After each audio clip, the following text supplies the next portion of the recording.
Kim Ji-hoon juga mengalami gangguan mental. Dia pun terpikat ke dalam dunia perjudian. Anyway, ini juga yang buat aku khawatir sama Secret Number kedepannya.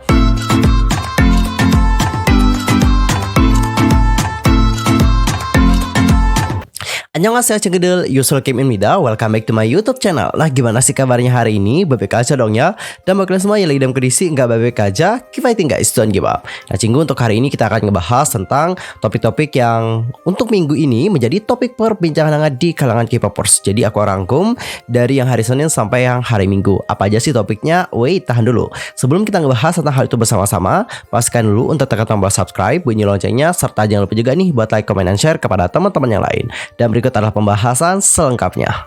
Nah cenggu, untuk berita pertama kita akan mulai dulu membahas tentang seorang trainee, yang mana trainee ini dulunya masuk ke dalam line up untuk BTS, tapi pada akhirnya dia tersingkir. Dan dalam wawancara baru-baru ini dia mengatakan bahwa dia itu mengalami gangguan mental setelah tersingkir menjadi member BTS. Mantan trainee Big Hit Entertainment berbagi di saluran Vice Asia tentang masa latihannya bersama dengan BTS, serta masa-masa sulit yang dia lalui setelah tersingkir dari line up yang diharapkan dari grup terkenal itu. Dalam sebuah wawancara dengan Vice Asia, Kim Ji-hoon mengatakan bahwa dia menjadi trainee pada tahun 2011 ketika pada saat itu dia baru berusia 18 tahun. Kim juga dekat dengan member BTS dan juga salah satu dari mereka yang berlatih No More Dreams, lagu pertama dari BTS. Namun pada akhir 2012 perusahaan manajemen mengeluarkannya dari jajaran BTS. Dan Kim Ji-hoon pun mengatakan, ada banyak trainee berbakat lainnya, saya pikir saya tidak cukup baik. Mereka juga mengadakan pertemuan dan memberi tahu saya bahwa saya harus meninggalkan grup. Dia kemudian menambahkan, saya juga selalu bekerja keras, berlatih setiap hari, dan juga selalu berada di gym sampai subuh. Jadi saya bertanya-tanya, kenapa saya tidak bisa menjadi lebih baik? Apa yang salah dengan saya? Setelah tereliminasi, para member BTS juga bertanya kepada Kim, apakah kamu baik-baik saja, Ji-hoon? Setelah tereliminasi dari line up BTS, Kim Ji-hoon juga mengalami gangguan mental, putus sekolah, dan pada akhirnya gagal lulus SMA. Kim Ji-hoon kemudian mengatakan, bukan saya saja yang menderita. Ketika saya masih menyalahkan diri sendiri dikarenakan tidak dapat masuk ke grup, tiba-tiba saya menerima telepon yang mengatakan bahwa ibu saya pingsan karena kaget ketika dia mendengar bahwa saya dikeluarkan dari grup. Para trainee yang tereliminasi dari proyek seperti Kim Ji-hoon juga sering memilih pindah ke perusahaan lain untuk terus mengejar impian mereka di grup lain.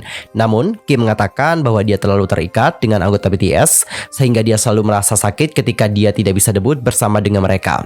Oleh karena itulah, Kim Ji-hoon memilih untuk meninggalkan dunia showbiz dan kembali ke kehidupan normal. Kim juga mengatakan bahwa dia pernah secara terbuka mengungkapkan kepada teman-temannya bahwa dia pernah menjadi bagian dari proyek grup BTS.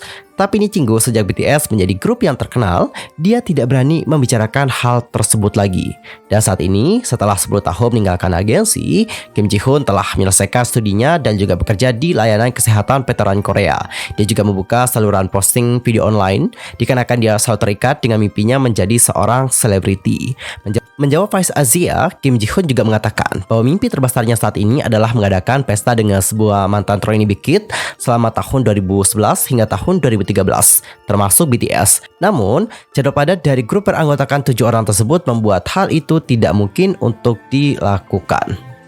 Well, kalau kita mendengar bagaimana cerita dari Kim Ji-hoon, jujur siapa sih yang gak mental breakdown? Ya gak sih? Siapa sih yang gak down mentalnya dikarenakan tersebut? Karena gini guys, bayangin kali itu sudah latihan lama banget, oke? Berusaha dan keras, habis itu juga olahraga bisa-bisan, diet juga mungkin. Dan pas saat mau debut nih, kali itu dikatakan Anda dikeluarkan dari line up debut. Kayak nyesek banget gak sih? Ya, nyesek banget dong guys. Nyesek banget. Tapi untuk kali ini sebenarnya tidak ada yang bisa disalahkan sih guys, karena beginilah sistem dunia per-K-popan. Kalian tahu nggak? Di saat kalian itu menjadi trainee dimanapun itu ya, nanti kalian juga akan dieliminasi guys kalau kalian dirasa kurang untuk menjadi member dari grup tersebut. Dan mungkin pada awal Big Hit Entertainment itu ingin membuat grup beranggotakan 7 orang saja. Makanya untuk Kim Ji-hoon akhirnya dieliminasi dari grup tersebut. Tapi aku juga mengharapkan semoga keinginan dari Kim Ji-hoon untuk mengadakan reuni bersama dengan mantan trainee Big Hit dari tahun berapa? Dari tahun 2013, 2014, dari tahun 2011 sampai 2013 itu dapat tercapai ya. Semoga semua mantan trainee Big Hit dapat berkumpul bersama dan juga have fun together di reuninya. Kebayang gak sih reuninya pasti bakalan asik banget. Karena mereka juga sekarang mungkin udah ada yang sukses menjadi idol seperti BTS, dan mungkin ada juga dari mereka yang memilih jalan lain dan juga sukses di bidang tersebut. Dan cinggu, sekarang kita akan masuk untuk membahas salah satu member dari Shu. Jadi Shu ini juga merupakan salah satu idol yang sangat terkenal pada eranya. Tapi sekarang ya, menurut kabar yang beredar, Shu bahkan harus harus menjual pakaian di pasar untuk memenuhi kebutuhan sehari-harinya. Baru-baru ini, ketika berita tentang surat permintaan maaf Shu kepada penggemarnya muncul, banyak netizen merasa sedih melihat orang berbakat seperti dia terbuang sia-sia. Lalu, mari kita lihat kembali bagaimana karir dari Shu dan bagaimana semuanya berakhir dengan sangat tragis. Nah, nama asli Shu adalah Yoo So-young. Dia mulai debutnya di industri musik Korea pada tahun 1997 bersama dengan SES. Dan seperti yang kalian tahu, SES ini adalah girl group yang beranggotakan 3 orang member. Selain Soo, ada juga Eugene dan juga Bada. Nah, setelah kontrak mereka dengan SM Entertainment berakhir pada tahun 2002, masing-masing anggota telah memilih cara mereka untuk membangun karir mereka masing-masing. Karir dari Shu seharusnya damai seperti anggotanya, tetapi karena stres dari membesarkan anak dan juga kehilangan pusat perhatian, dia pun terpikat ke dalam dunia perjudian. Nah, pada tahun 2018, gugatan Shu mengenai hutang judinya telah mengguncang seluruh industri hiburan dan juga para penggemarnya.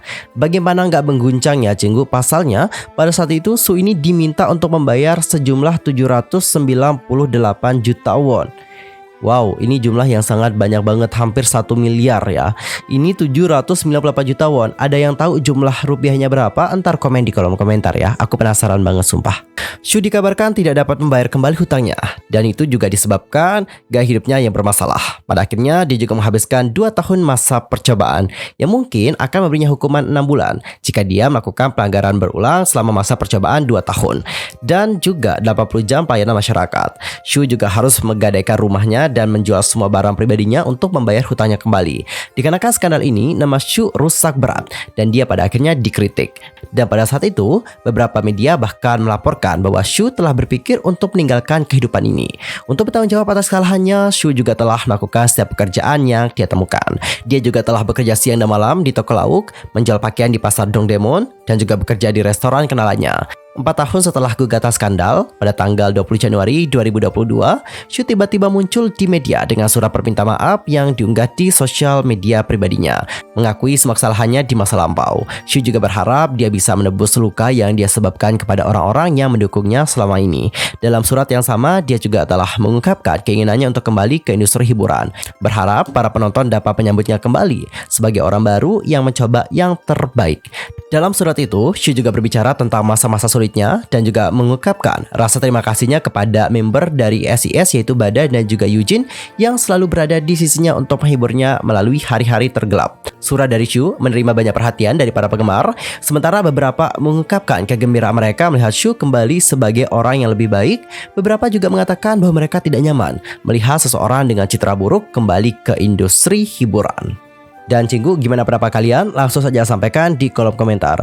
Nah, dari kasusnya Shu, kita itu dapat belajar yang namanya perjudian itu memang gak baik. Perjudian ini dapat mengambil semua harta kalian. Ya, meskipun kalian juga sekarang mendapatkan semuanya, kaya, hidup mewah lah ya kan, tapi pada akhirnya kekayaan itu juga akan menghilang seiring dengan berjalannya waktu. Jadi sebisa mungkin jangan sampai kalian itu juga ikut ke dalam ranah perjudian. Dan aku juga kayak menjauh saja sih dari dunia seperti itu. I mean, sesuatu yang secara instan kita dapatkan atau kekayaan instan yang kita dapatkan itu ujung-ujungnya juga nggak baik gitu.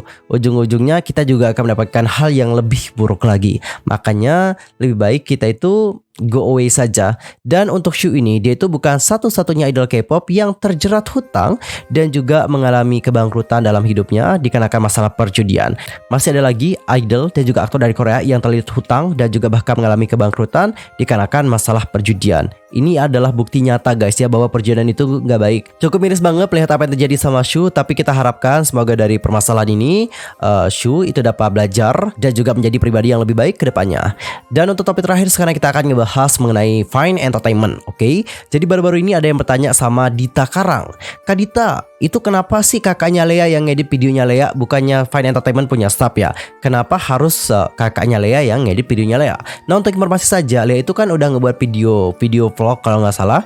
Jadi Cinggu, ternyata untuk video vlognya Lea ini diedit oleh kakaknya si Lea. Kenapa kita dapat tahu tentang hal tersebut? Karena kakaknya Lea sendirilah yang telah memberitahukan itu kepada kita semua. Dan ini juga ngebuat kita agak kaget dong ya. Dan Cinggu, pada akhirnya ada dari Lucky yang telah bertanya sama Dita Karang, Fine Entertainment gak punya staff editing kah? Kok abangnya Lea yang edit videonya? Lucky penasaran nih. Habis itu berikut adalah jawaban dari Kak Dita Karang. Konten lain yang ngedit staff, tapi karena jadi nggak sering upload, kalau nunggu ya disuruh bikin konten deh. Kita bikin-bikin sendiri deh. Oke Cinggu, tadi sudah dijawab sama Kadita ya. Kenapa yang pada akhirnya yang edit itu adalah member-membernya atau kakak membernya sendiri. Dan untuk hal yang satu ini sebenarnya aku dapat maklum ya guys, karena seperti yang kita tahu bahwa Fine Entertainment itu kan masih agensi yang baru.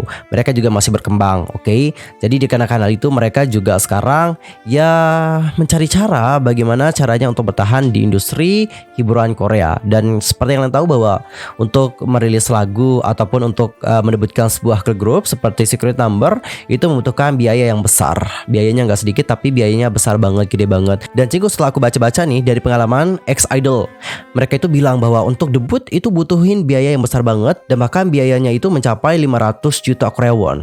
Oke, itu di tahun mereka loh, itu dari tahun 2012-2013. Kemungkinan di tahun yang sekarang ini, di tahun 2020-2021 ini jumlah yang dikeluarkan untuk mendapatkan sebuah girl group ataupun boy group itu pasti besar banget. Dan biasanya di saat idol itu debut, mereka itu yang akan nanggung hutang guys. Jadi Cinggu, di saat ada hal-hal seperti ini, di saat kontennya langsung dibuat oleh member-membernya ataupun diedit oleh kakak membernya, kita juga tidak bisa memberikan komplain terhadap hal yang satu ini. Kita maklumin saja, Fine ini adalah agensi yang baru gitu ya kan. Ngebayar staff lagi itu kan lumayan loh guys dananya, ya nggak sih? Jadi menurut pandangan dari agensi mungkin kayak gini, daripada uangnya kita kasih ke staff editornya, lebih baik kita pakai untuk comeback nanti, ya nggak sih? Jadi uang-uang di YouTube itu kan lumayan juga guys pendapatannya. Jadi pendapatan-pendapatan seperti ini itu juga dapat membantu perkembangan dari Secret Number seperti itu. Soalnya nih Cinggu, kalau mereka juga nunggu staff untuk ngebuatin konten mereka nih, ya nanti lama dong kontennya. Kalian juga pasti butuh asupan konten tentang Secret Number ya kan? Makanya cara inilah yang dipilih. Mungkin stafnya juga sibuk untuk menyiapkan berbagai hal yang lain, hingga mereka juga tidak sempat untuk membuat vlog-vlog dari Secret Number. Kita berpikir positif seperti itu aja ya Cinggu. Terus nih Cinggu, ada juga yang nanya sama Kadita seperti ini, langsung aja aku bacain bagaimana pertanyaannya. Kadita, apakah nggak mau official Secret Number untuk di centang biru? Bisa nggak sih Kadita bilang untuk daftarkan ke Instagram? Habis itu Kadita bilang kayak gini, udah bilang terus nih sampai bosen, hahaha. Oke, jadi udah dibilangin, tapi belum juga terwujud ya. Dan jujur li, seperti yang aku lihat belakangan terakhir, Fine Entertainment juga banyak mendapatkan kritikan ya. Salah satu kritikannya adalah dikarenakan mereka ini juga dianggap agak kurang gimana ya, agak kurang bertindak gitu nggak sih? Terutama untuk kabar dari Dennis. Nah seperti kita lihat, Dennis sendiri loh guys yang mengumumkan bahwa dia itu sudah bukan merupakan bagian dari Secret Number lagi. Dan kalau nggak salah, agensi juga belum memberikan pernyataan mengenai hal tersebut. Ini akunnya yang kudet atau gimana sih? Tapi agensi dari Secret Number itu Fine Entertainment belum memberikan pernyataan resmi mengenai Dennis yang sudah tidak menjadi bagian dari Secret Number lagi. Itu kemarin yang bilang Dennis. I mean di mana-mana ya. Di saat ada idol yang memutuskan untuk hengkang dari grup ataupun keluar dari agensi, bukannya agensi nanti akan memberikan official statement ya, selain artisnya yang memberitahukan hal itu kepada kita. Jadi dengan official statement dari agensi itu kan biasanya membuat semuanya menjadi lebih clear dan gak ada yang dipertanyakan lagi ke depannya. Tapi ini kemarin Fine Entertainment itu tidak memberikan statement mengenai hal tersebut. Jadi Cinggu, hal-hal seperti inilah yang ngebuat Fine Entertainment juga mendapatkan banyak kritikan dari para penggemar. Anyway, ini juga yang buat aku khawatir sama Secret Number ke depannya. Aku harap sih nothing problem ya sama Secret Number, dan juga aku berharap semoga Secret Number ini dapat terus aktif dan juga dapat comeback lagi di tahun ini. Oke, di tahun ini dong comebacknya ya. Intinya yang terbaik aja buat Secret Number, dan juga jangan lupa untuk support Secret Number. Nah Cinggu, sekian aja untuk hari ini ya. See you next time di video berikutnya. I'm Yusuf Kim pamit. Aku mohon maaf sekali lagi kalau ada kesalahan baik dalam ucapan, sikap, tindakan dan sebagainya. I'm sorry. Dan mungkin ada kesalahan informasi, jangan suka-suka untuk koreksi aku dengan cara komen di bawah. See you next time di video berikutnya. Thanks for watching. Annyeong. Kamsahamnida. Goodbye.